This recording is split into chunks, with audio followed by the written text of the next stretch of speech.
La noche caía sobre el campamento. El río Jaboc reflejaba apenas los últimos tonos rojizos del crepúsculo, mientras las sombras se extendían como un manto que lo cubría todo. Jacobo había enviado lejos a su familia, a sus siervos, a sus ganados. Había quedado solo, solo frente al silencio, solo frente a la oscuridad, solo frente a lo inevitable. El viento movía suavemente las ramas de los árboles, como si la creación entera esperara algo. Jacobo respiraba hondo, con el peso de los años sobre sus hombros, con el recuerdo de un hermano al que había engañado, con la certeza de un encuentro que lo esperaba al amanecer. Esa noche no era como las demás. De pronto, en medio de la soledad, una presencia se alzó frente a él. No era un viajero común, no era enemigo ni aliado. Era alguien distinto, una figura que emergía del misterio, imponente, imposible de ignorar. Jacobo no retrocedió, no habló, no preguntó, lo enfrentó, y sin palabras, comenzó una lucha que cambiaría para siempre la historia de su vida y la historia del pueblo que nacería de él. El silencio de la noche se rompió con el choque de cuerpos. Jacobo se aferró a aquel hombre con la fuerza de quien no lucha solo con los brazos, sino con el alma. El extraño respondió con igual intensidad. Ninguno cedía.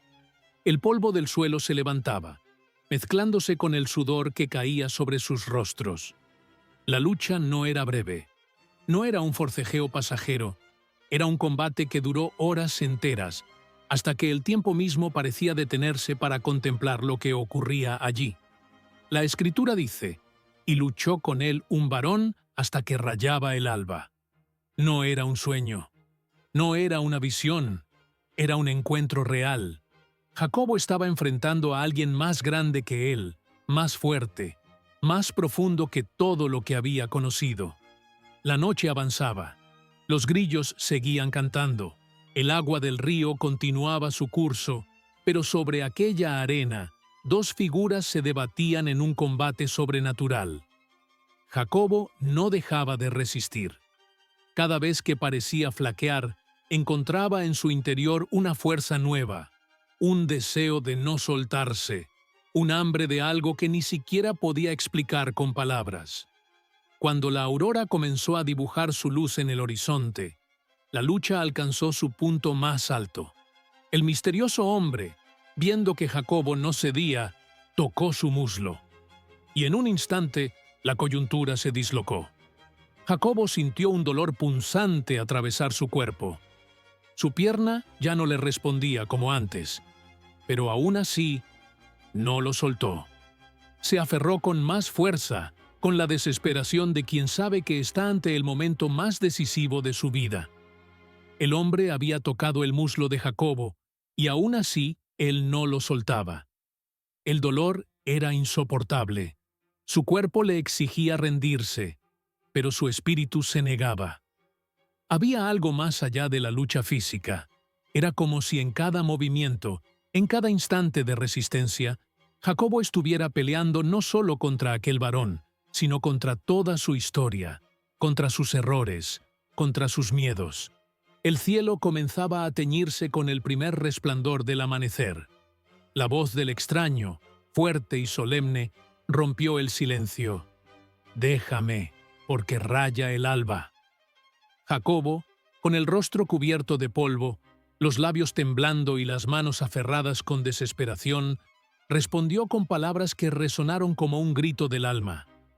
«No te dejaré, si no me bendices». Aquel instante quedó suspendido en la eternidad. El clamor de Jacobo no era un simple pedido. Era el grito de un hombre que había engañado a su hermano, que había huido de su hogar, que había servido años bajo el yugo de Labán, que había vivido marcado por la astucia y el peso de su nombre. Era el grito de alguien que, por primera vez, ya no buscaba apropiarse de una bendición con engaño, sino recibirla con verdad, aún en medio de la herida y el quebranto. El varón, con mirada profunda, le preguntó, «¿Cuál es tu nombre?» Jacobo respondió con voz firme, aunque entrecortada, Jacobo. Y entonces, las palabras que marcaron un antes y un después descendieron como sentencia sagrada. No se dirá más tu nombre Jacobo, sino Israel, porque has luchado con Dios y con los hombres, y has vencido. La revelación cayó sobre él como un río de fuego. Había enfrentado al mismo Dios. El combate de esa noche no era una casualidad, no era un encuentro ordinario. Era la lucha que lo transformaba, que lo arrancaba de su antigua identidad, que lo preparaba para lo que vendría. Ya no sería el engañador, el que suplanta, el que huye. Desde aquel amanecer sería Israel, el que lucha con Dios.